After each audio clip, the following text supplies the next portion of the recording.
This free step-by-step video comes to you directly from Haynes. You can complete more than 200 jobs on this vehicle when you purchase the complete Haynes online manual at haynes.com. The fuel filter is located under the right-hand rear wheel arch. Rotate the fastener anti-clockwise and remove the filter cover. Remove the drain tap at the base and allow the fuel to drain into a container.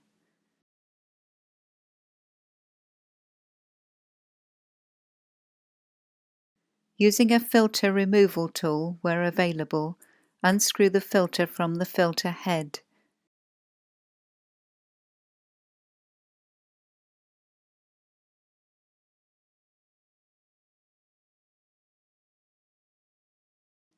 Thoroughly clean the inside of the filter head.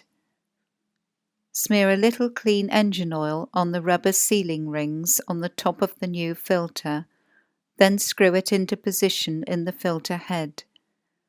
Tighten the filter by hand only.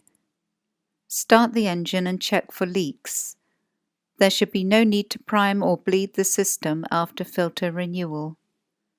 Refit the cover and tighten the fastener.